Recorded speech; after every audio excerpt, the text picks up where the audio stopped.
አዑዙ ቢላሂ ሚነ ሸይጣን ረጂም።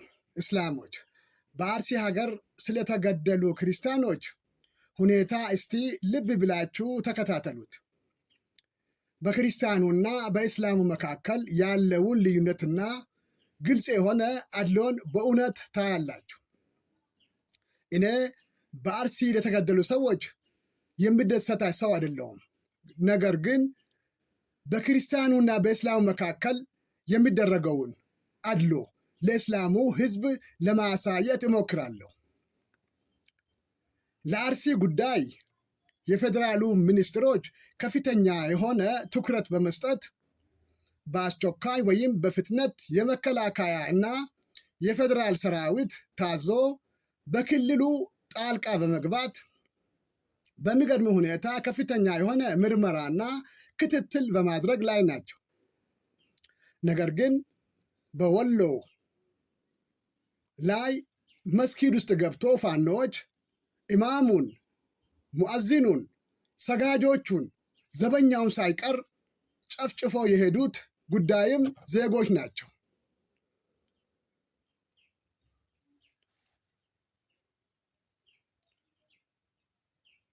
ከዚህ በፊትም በሶማሌ ክልል አንድ ቤተ ክርስቲያን ስለተጎዳ እንደዚሁ በተመሳሳይ ሁኔታ ነው የክርስቲያኑን ሕዝብ የረዷቸው።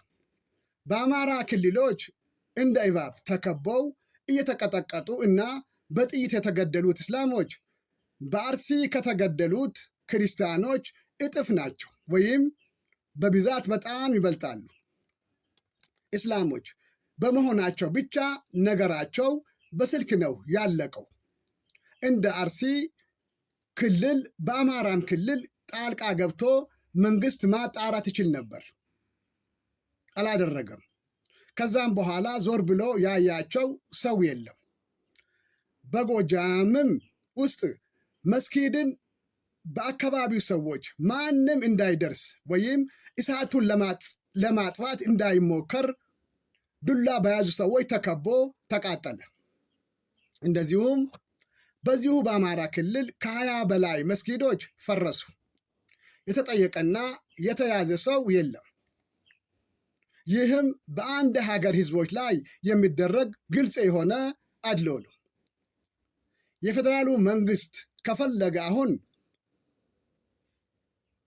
በሀገራቸው በገዛ ሀገራቸው ተንቀው ተዋርደው እየተሰቃዩ ለሚኖሩ የአክሱም እስላሞች በአስቸኳይ ነፃ እንዲሆኑ ወይም ሰብሮ በመግባት ለህግ ማቅረብ ይችላል። በብዙ ሺህ በመቶ ሺህ የሚቆጠር ኮማንዶዎች አሉት። የመከላከያውማ ብዛቱን ብዙ ክፍለ ጦር ናቸው። መንግስት ብቻ ነው የሚያውቀው። ይህን ግዳጅ ገብተው በእውነት ማድረግ ይችላሉ፣ ግን አያደርጉትም። ምክንያቱም እየተጎዱ እየተሰቃዩ ያሉት እስላሞች ስለሆኑ።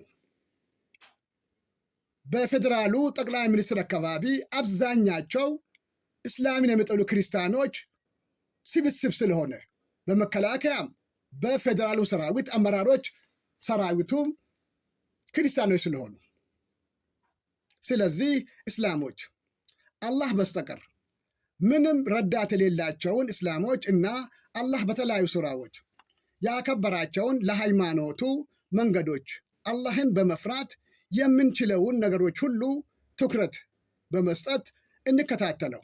እስላሞች የ90 ዓመት ዕድሜ በላይ ያላቸውን የሃይማኖት አባቶች በክርስቲያኖች ወጣቶች እየደረሰባቸው ባለው ዱላ መቋቋም ተስኗቸው እየተንቀጠቀጡ መሬት ላይ ተደፍተው ፊቶቻቸው ደም በደም ሆነው ይታያሉ። ይህ ሁሉ ነገሮች የሚፈጸሙት በመስጊድ ውስጥ ነው። ዱላ ራሱ የምትቋቋምበት ጊዜ አለው። ከ20 እስከ 40 ልትመታም ትችላለህ። የዚህ አይነት አሁን ከላይ ፎቶግራፋቸው የሚታዩት የሃይማኖት አባት በዛን ቀን አሁን ፊታቸው ታጥቦ ይሆናል። በዛን ቀን ከፍተኛ የሆነ ደም በአፍንጫቸው ይንቀጠቀጡ ነበር። አጠቃላይ ሁሉም ሰው ሳያቸው ያለቅስ ነበር። ይህ ድብደባ ያደረገው በፖሊሱ የአክሱም ፖሊስ እና የከተማው የክርስቲያን ወጣት ነው። በዚህ ጉዳይ ላይ የሀገር አቀፍ የእስላሞች ውሳኔ ያስፈልጋል። እስቲ ክርስቲያኖችን እንመልከታቸው። በአክሲ በደረሰው አደጋ ላይ በአዲስ አበባ የሚገኘው የቤተ ክርስቲያን መሪዎች ወይም ቄሶች ሁሉንም ጳጳሳቸው ጠራቸው። በአንድነት ነው የተቃወሙት። አንድ ላይ ሰልፍ አድርገው ነው። ያው በዘመናዊ ስልክ ነው ያየነው። መጀመሪያ ተቃወሙ። ከዛ በኋላ በአንድነት ነው ጠቅላይ ሚኒስትሩ ቢሮ የሄዱት። በክብር ነው የተቀበላቸው። የእኛ መጅልሱ ግን ለተወሰኑ ያው የመጅልሱ ሰራተኞች የተወሰነ ሰው ይዞ ነው የሄደው። ተመልከቱ። አንድ ላይ መቃወምና የተወሰነ ሰው መቃወም ልዩነቱን።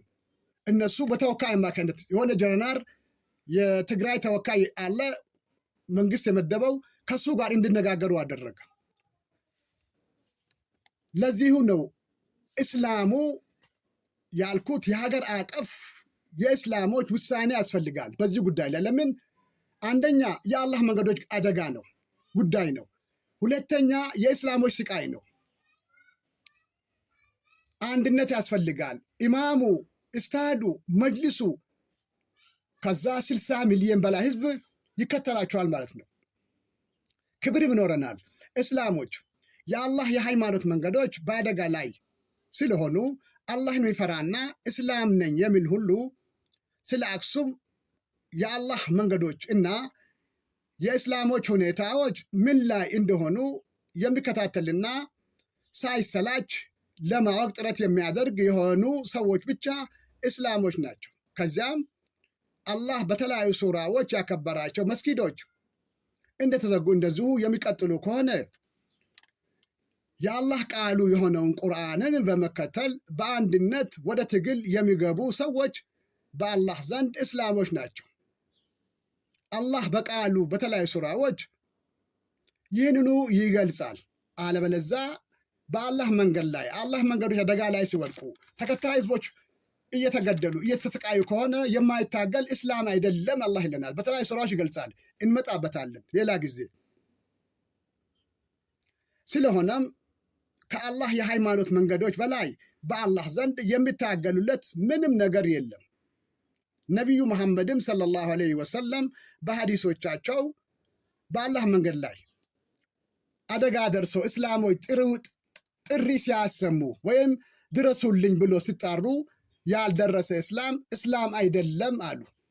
አላህም እንደዛው በአላህ መንገድ ላይ የማይታገል እስላም አይደለም ይላል በቃሉ።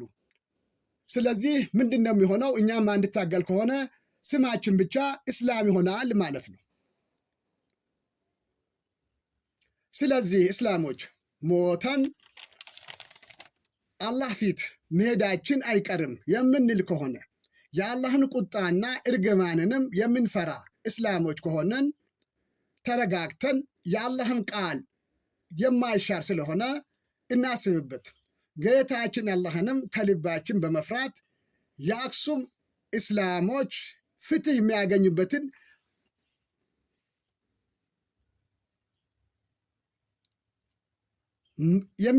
መንገድ ሁሉ እንደ ዋናው ጉዳያችን አድርገን እንከታተለው ወይንም እንታገል። ሌላው ደግሞ በቅርብ ጊዜ የተሰማ ነገር አለ። እስላም ትንሽ በሆነበት አካባቢ ክርስቲያኖች በበዙበት ክልሎች ላይ እንደ አክሱም ሁኔታ መስገድ አትችሉም፣ ቁርአን ማንበብ አትችሉም፣ የእስልምና ምልክታችሁን ማሳት አትችሉም ተብሎ እየተከለከሉ ነው። እስላሞች እንንቃ። በቅርብ ቀን ወይም በቅርብ ጊዜ ከቁርአን ሱራዎች ስለመታገል ከሚቀርጹት ይገለጻሉ ወይም ይነበባሉ። አባ ረመዳን ከአብ ሸሪፍ መልታን